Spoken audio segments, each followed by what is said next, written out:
Hello，大家好啊！这节课欢迎大家来跟着我继续学习色彩的知识。我们这节课呢要学习的是对比色和互补色这两个概念呢稍稍的有一点像，所以我们放在一起，去给大家讲了啊。就是实际在应用当中，其实我们不太用在乎它是到底是对比和互补啊，因为在用法上区别不大。好 ，OK， 那么首先咱们来跟着我做一个色环，就用家里的彩色的笔就行啊，什么笔它无所谓。那么我接着就带大家用马克笔画了。首先，马克笔的话，大家要选出你马克笔当中觉得比较正的三种颜色，就是红、黄、蓝三个颜色，好吧？好，那么我们紧接着就用这三个颜色呢，带着大家去做色环啊。那这个三个颜色在我们色环，如果它是一个圆圈啊，这个圆圈大家害怕画不圆的话，你就找一个盖子，你铅笔去圈一下啊。铅笔去圈一下，这样子我觉得待会儿的话大家更正一些如果没有盖子的话不圈也行，好吧？那红色就在这个上面，看到没有？就在这个上面这是我们的红色。那么黄色和蓝色在这个色环哪里呢？左下角以及右下角。谁在左谁在右这个无所谓，好吗？重点是他们三个呢就是这样去排列的。然后那么这里就要讲到我们色彩叠加的知识了。黄色和红色加起来是什么颜色？加起来是橙色所以大家在自己的画笔当中去找到一个橙色。那么一般颜色跟它这个看到的跟它这个画出来颜色不一样，所以大家可以先试一下颜色先试一下颜色。比如说我觉得这个就比较的红，对不对？然后这个然后比较的黄，看看还有没有中间的。好，这个就更奇怪了。好，这三个颜色基本上我觉得这个是偏中间的，对不对？我把这个中间的这个黄橙色给它画上，然后偏红的呢我就画到这边，对不对？它属于一个橘红色，还有一个橘黄色那我就画这边，看到没？它从这边是逐渐从红变到黄的过程如果大家没有这么多颜色的笔，也可以看然后最好是上手跟着画一画。然后这是我们比较红的颜色，接着呢咱们开始红色和蓝色之间，红色跟蓝色之间你就选出来你比较蓝的一些笔比较紫的一些颜色，因为红色加蓝色就变成紫色了，它是被调和出来的颜色，对吧？严格意义上来说它是叫间色然后呢在你的纸上同样的也是去试一下，这个比较蓝在这边，这个比较红，然后呢这个就更红了，这个灰一点，换一下。好，这个比较红来，那比较红的是靠近这一边，对不对？然后中间呢这个深紫色的部分在这边，然后中紫色就在中间。好 ，OK， 那我们这颜色就过来了然后就逐渐的，你看往这边偏暖，往那边偏冷，对吧？然后紧接着呢，就是咱们的这个绿色蓝色加上黄色是变成绿色。那么首先选咱们画笔当中一点点绿的这种颜色。好，那接着呢还有这好像不太亮，看一下有没有亮一点点绿的，这个比较亮然后呢还有中绿的，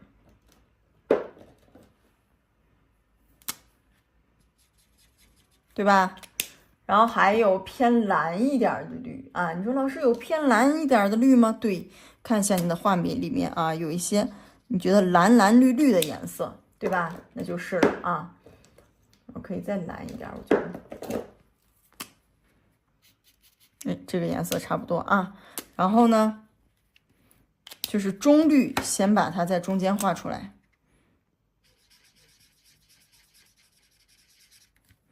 黄绿色在左边，蓝绿色就在这边，对吧？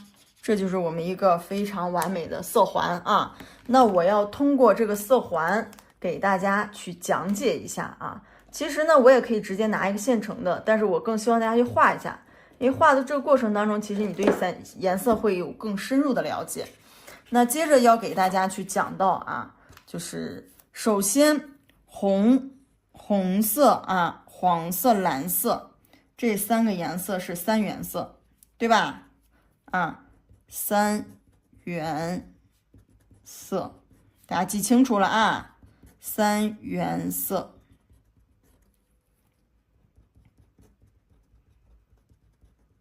好 ，OK， 那接着呢，啊。以它们为中心，我们去给大家去讲到这个对比色以及互补色。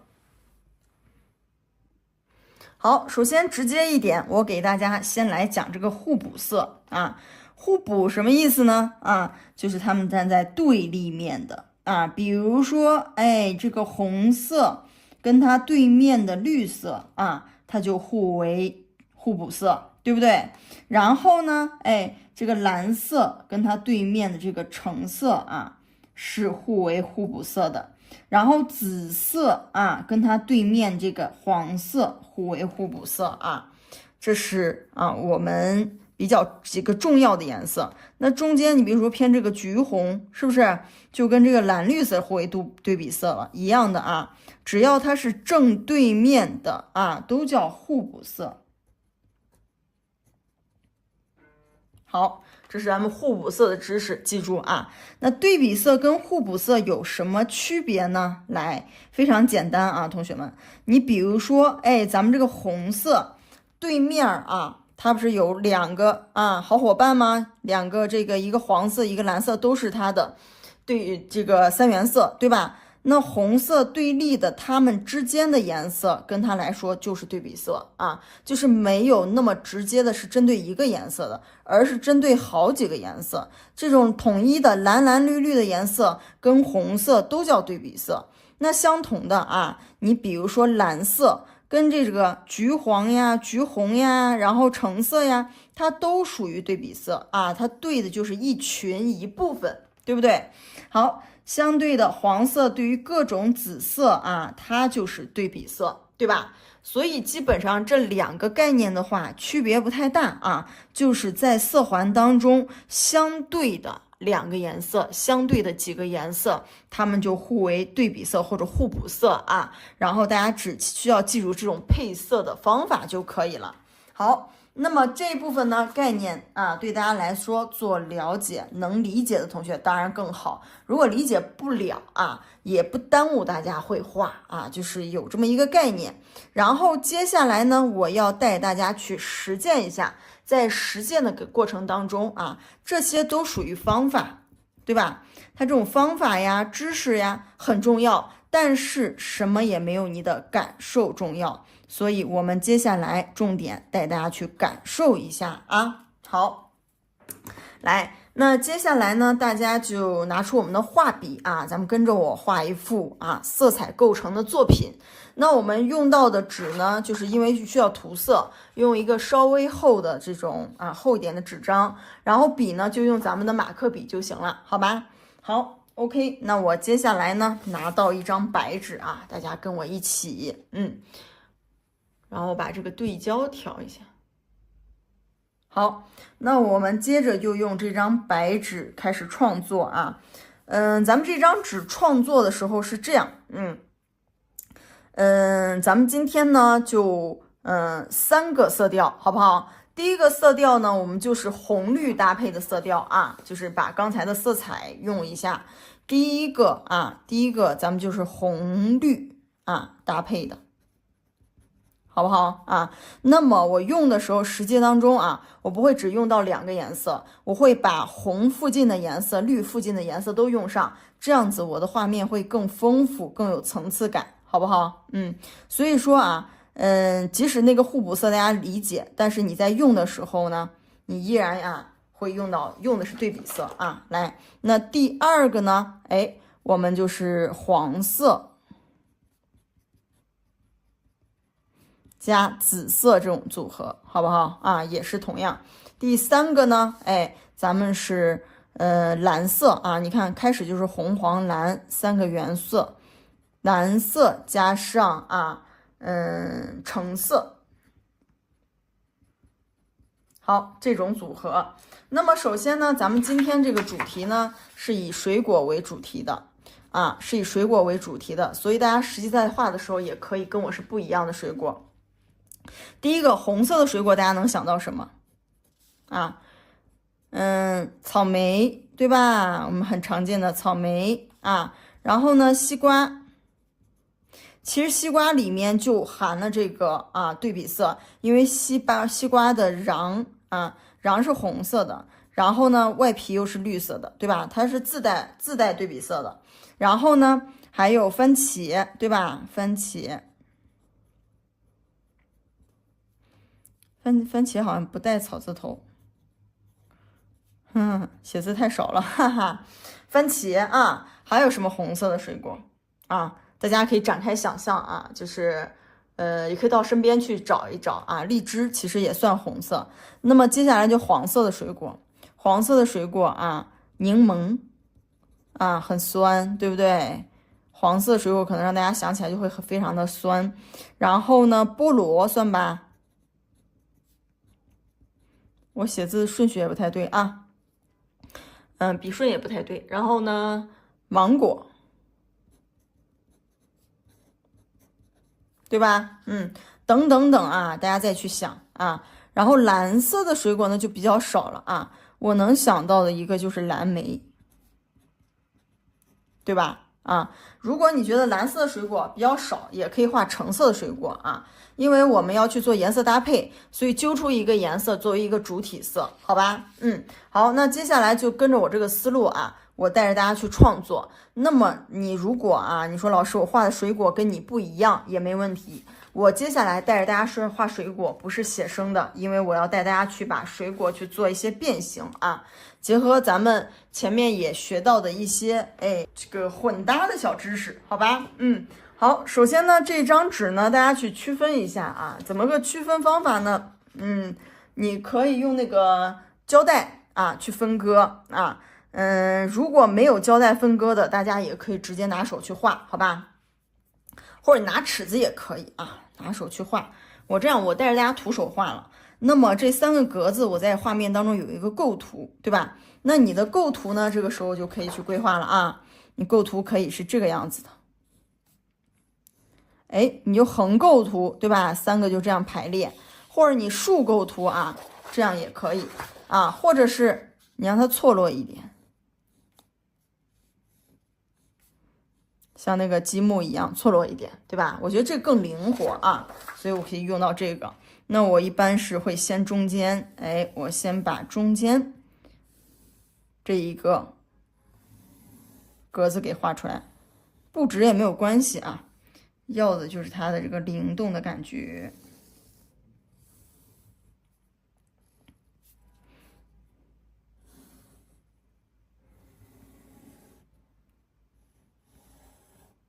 好 ，OK， 那我这个3个格子画完了，紧接着我画什么呢？就第一个第一个你可以用草莓、西瓜、番茄等去做一个变形。首先呢，我这里带着大家去做一个草莓的变形，好吧？好，咱们紧接着就这张纸呢，我们就开始创作那从左边的格子开始，我找了几个水果，想要帮助大家去理解这个对比色和互补色的概念。那我们实际上在实际的应用当中因为互补色呢，它是比较对立的，完全对立的颜色，对吧？那对比色的话，我们用的范围呢要更广一点啊，所以说这个概念大家做理解。我们今天来带着大家去实践啊，实际上在应用当中，大家不用太去想到颜色的这个名字，只需要它了解它的感觉就可以了。那么左边呢，我想要用到草莓去创作一个图形，这个图形呢，想要给草莓啊加上一些特别的东西，比如说我可以让这个草莓不用那么写实，加入想象，对吧？那现在呢，左边我给大家呈现出来的是草莓这个样子啊。那么右边呢，我们带着大家来画一下。首先呢，你看这个草莓这儿有一个小枝条，对吧？那我这小枝条啊，我就随便画，可以变成什么？这个地方呢，大家都可以去想象，比如说这个枝条，我还可以给它加一个，圆圆的脑袋上去，对吧？线条不用非常顺滑啊。大家在画的时候不要有那种负担啊，老师我的线条没有你的顺滑，对吧？无所谓啊。然后包括上面这个叶子，你看这个叶子啊，它可以这个张扬跋扈，什么样子都可以。哎，放松一点啊，然后怎么让它舒展好看怎么来，对不对？扁平化一点啊。然后这边呢，一边左边是2个，右边就3个，哎，不让它那么对称，玩一玩啊。然后紧接着就是这草莓的这个形状，这草莓的形体呢一定要大一点啊。然后把这个画面呢几乎要填满，甚至出来一点也没关系，对吧？就是主打一个要4亿啊，这草莓的样子。然后我们给草莓去做一个变形。变成什么都可以，大家可以变成房子，变成车，变成怪物啊，变成人物都可以。那我这里呢，我觉得草莓籽这个形状呢，很像眼睛，对吧？我就给它变成眼睛。好 ，OK， 那眼睛里面呢可以大一点，大大的眼球啊。然后想涂黑，这会儿就涂黑；不想涂黑呢，你待会儿你说这个笔涂黑啊。太慢了，可以换一根粗的也行。既然要涂，咱们就把里面啊，基本上都要涂黑才行，对吧？不要就是啊，随便2笔那种的。好，接着呢，这草莓红色的让我联想到什么？大红的嘴巴，所以我可以给它一个大红的嘴巴，对吧？哎，一个大红的嘴巴啊，然后就过来了。然后呢，这是整体的轮廓。那我这草莓可不可以有一些比较奇特的地方？比如说，我给这个草莓加上一个靴子，可以吧？没问题。这个靴子大概长什么样子？就是这个样子，对吧？然后这边呢，再来一个。哎，你说老师这个腿形状不一样呀，长短腿无所谓。这个靴子高低不一样，哎，无所谓，都可以，怎么画都行，对吧？就挤着我们这个画啊，然后画完了以后呢，你可以去添加一些小细节，比如说我们这边有个叶子，那它叶子上面是否有一些叶脉呢？对吧？你看这个草莓的叶脉，好，它的叶脉啊，这叶脉不一定非要是中间一条，旁边来几条，你可以这样啊，你看很顺滑的来几条，角度改变。对吧？改变角度，我只让它有一个脉络而已。就是画的时候啊，大家一定记得，怎么怪都可以。好，你看没问题呀，对不对？本来我就不是在写实，所以它就不会错啊，就是这样。好，然后呢，我就把这个叶子就加完了。然后这个草莓的身上，注意去观察。草莓有草莓籽，对吧？那我就可以把草莓籽加上。这个时候加的时候，你可以大小错落啊，就把它去加上。哎，我这边可以加一个像鼻子一样吧，就可以。哎，这个镜头动了啊，我再挪回来。好 ，OK， 接着加，不要太密啊。然后这边还有一半的。对不对？好啊，还有一半的，这样的我的草莓籽就加好了。再接着呢，还可以继续加啊。你比如说，我觉得这个草莓穿的这个靴子可以是这种带有冰激凌酱一样的感觉。然后鞋底呢，我还想给它加一个鞋底，鞋底上面有那种小短线，可以不？可以。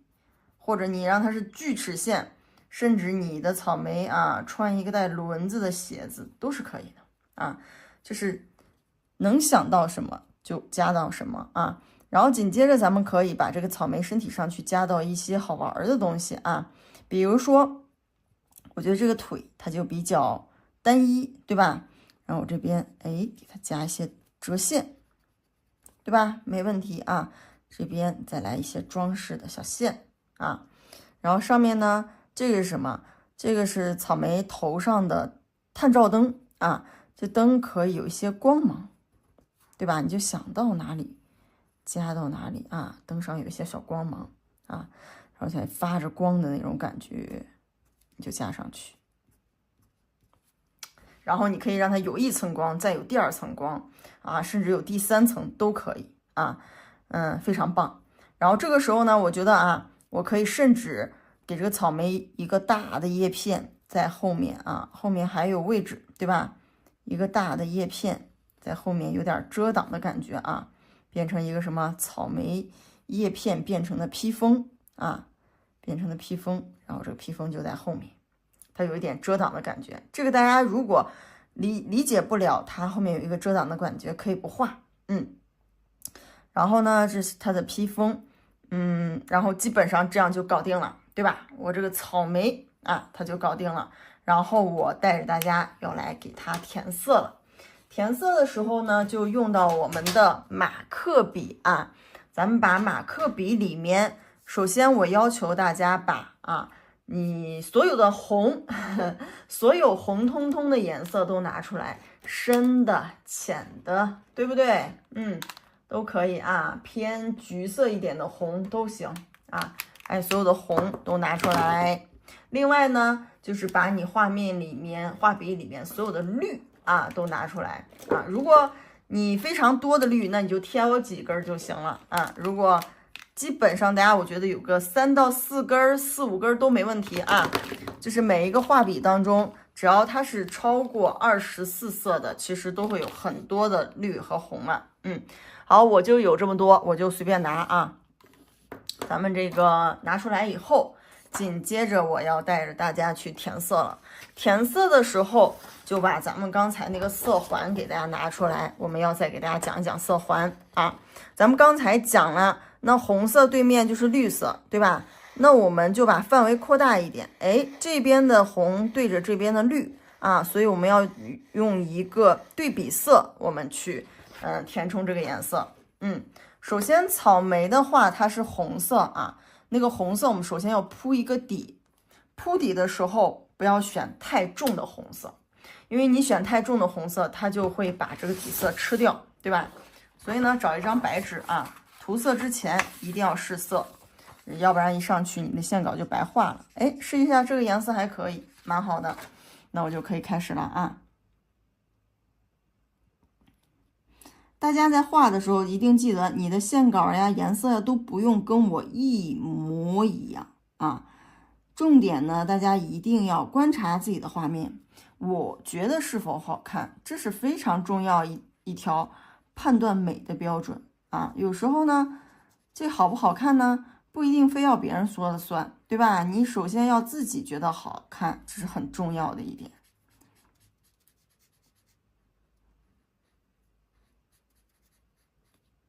好，那么边边的地方就稍微注意一点，涂色的时候，涂色这件事情啊，很考验大家的耐心。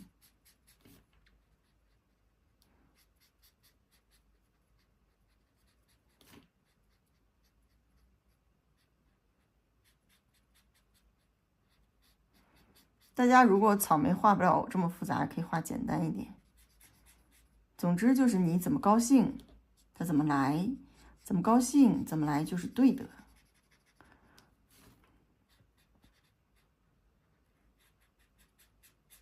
涂到边缘的时候稍慢一点就可以了。其实涂色这个也是熟能生巧的一个过程，对吧？实在你说老师我涂出框外了，没问题啊，待会儿我可以教你怎么去修一修，因为这种事情我也经常干。相信自己，咱们每个人都一样，对吧？所以呢，我也经常哇涂毁了，涂的好像不跟我心里想的不太一样，那是可以去补救的。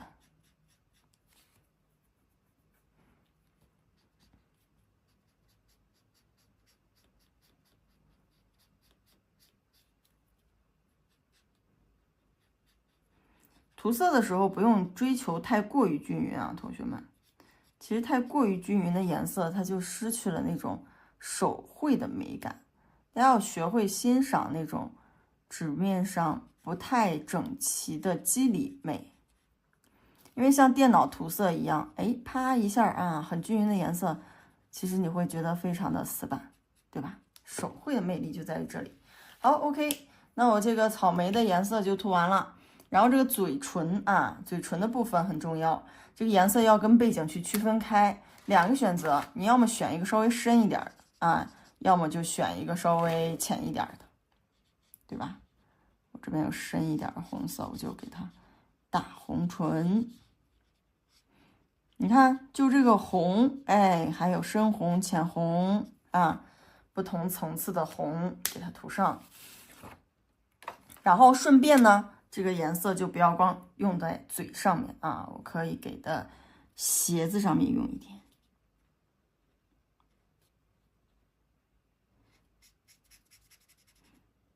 大家用颜色的时候一定记得，除非我画面有那种，比如说我灯光啊，点睛之笔，除非这种情况，否则颜色就是这边来点，那边也来点啊，就是呼应。对吧？你看有了一个呼应啊，然后呢，这边留下来的部分我可以用刚才那个红，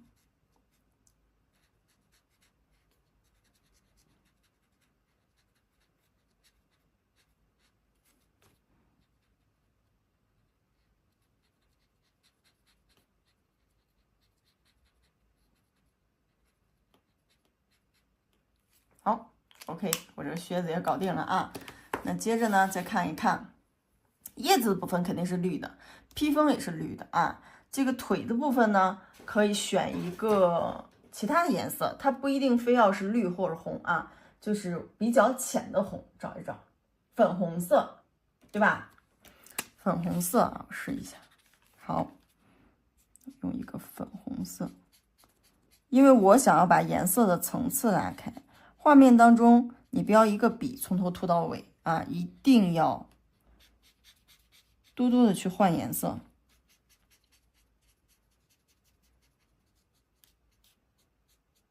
好 ，OK， 草莓的腿就涂完了。接着呢，再来啊，去观察一下它这个叶子，对吧？还有头顶上这个大灯泡啊，头顶上大灯泡它是绿色的这个东西，对吧？但是有一个颜色叫黄绿色，就是黄黄绿绿的那种颜色啊，在你的画面当中，在你的笔当中啊，黄黄绿绿的这个颜色，看到没有？这个颜色啊。然后我就想让它亮一点，对吧？哎，它亮一点了。然后我刚才说的一个颜色不要指它用啊，分享一下。那我觉得草莓紫呢也比较像这种黄绿色，就给它涂上。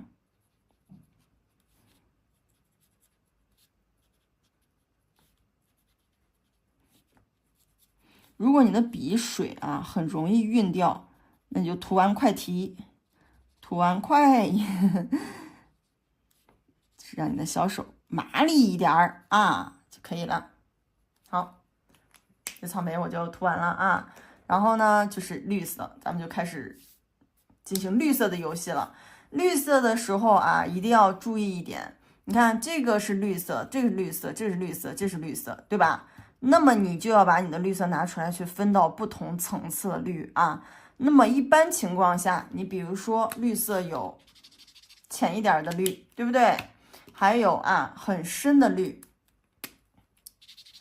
那么大家的感受是什么啊？一定觉得这个浅绿比深绿离你要近，对吧？好，所以呢，在画面当中，一般去做背景的，你要给它推远过去啊，然后呢，你主体物你要给它拉近过来。所以呢，我们用到比较浅的绿啊，我会选到比较鲜艳的绿去涂这个，比如说离我们比较近的这个叶片的部分。对不对？这个叶片的部分，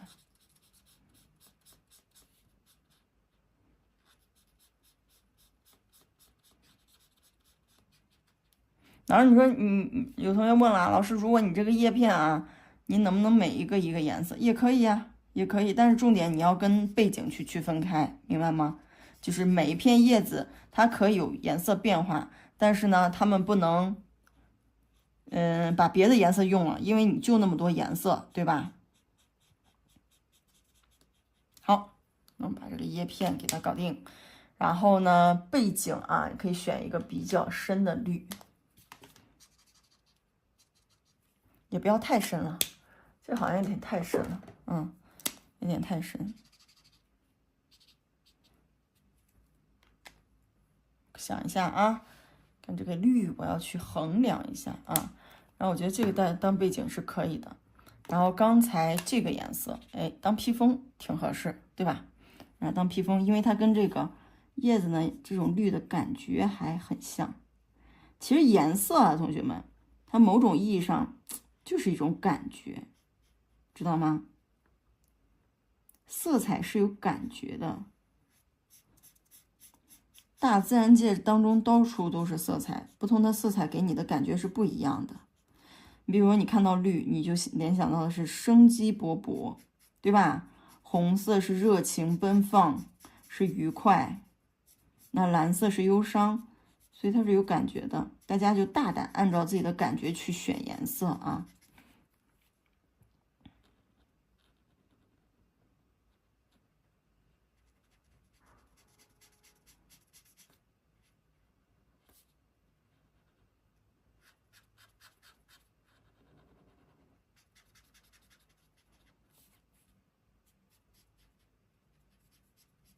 好 ，OK， 我这个披风就搞定了啊。然后紧接着是咱们背景的这个绿啊，背景的这个绿你怎么加呢？可以满涂，但是也可以有其他的方法，就是我们给它做出一些变化来啊。这个变化怎么做呢？待会儿我教给大家啊。可以选一个不太深的绿啊，就是能跟它区别开，但是又不太深的绿，先把这个背景去满涂。如果你不想满涂，你比如说老师，我这个笔啊，它这个水啊支撑不了这么多，对吧？你就可以选几个层次的绿，这儿一点儿，那儿一点儿啊，就是多让它背景可以有些变化。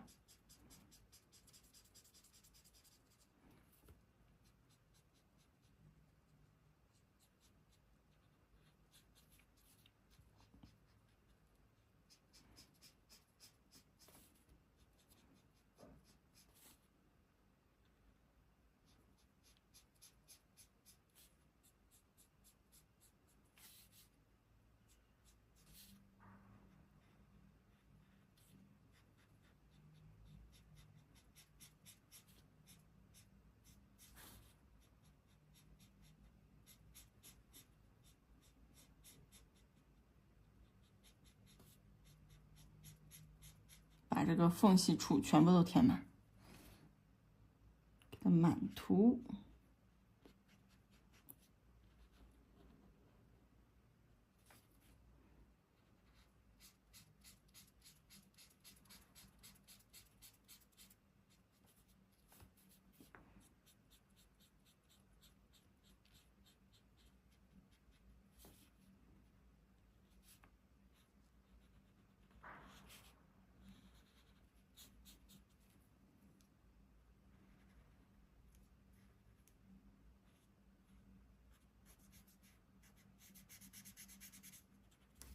好，这边搞定了。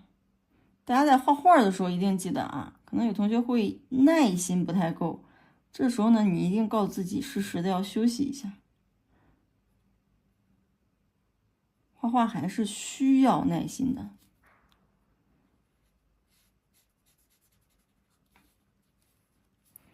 但是呢，其实真的投入进去，你会觉得非常的享受。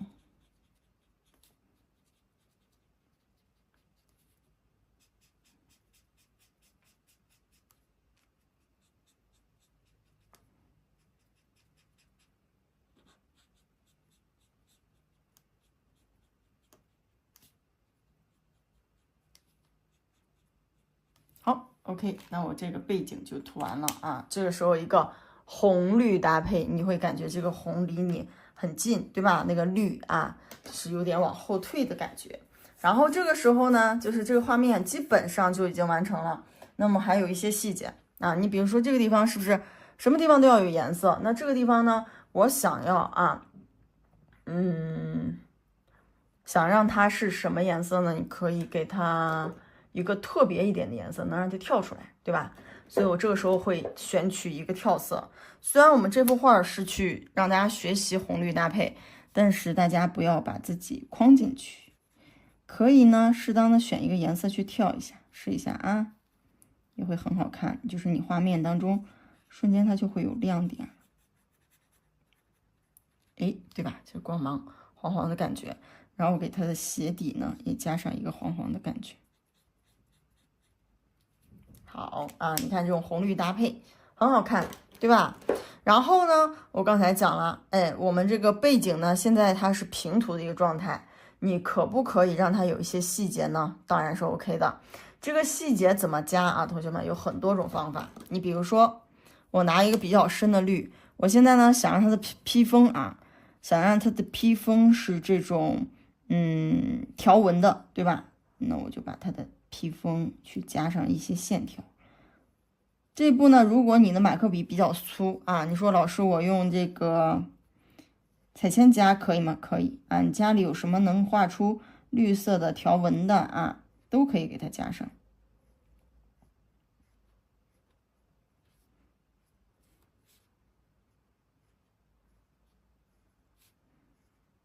然后它的暗处也有了细节，对吧？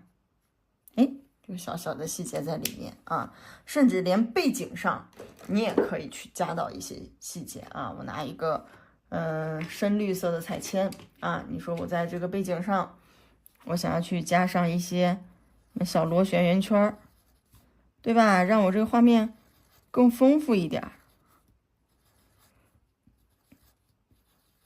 但是一定记得你加的这个背景的东西啊，不能太亮。比如说我在这个地方背景，我可不可以加点一些白色勾线笔啊、高光笔去做的效果？不建议。为什么？你把白色勾线笔加上以后，它就会很跳，就太明显、太花了，明白吗？这个花纹一定要是吃进去的花纹啊。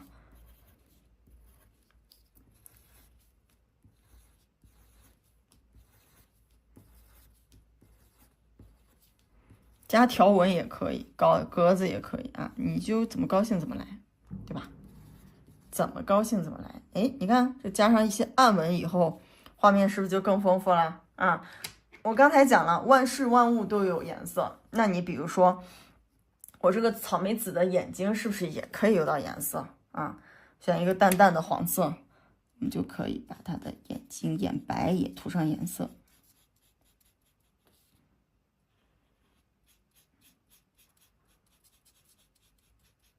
哎，就这样很完整的一幅画了，对吧？如果你想要点高光，你此刻呢也可以在它的眼球上去点一个高光，然后我们草莓这格就完事儿了啊。然后呢，大家把自己的红色的画笔收一收，我们就开始感受下一个颜色了。红色的画笔先收起来。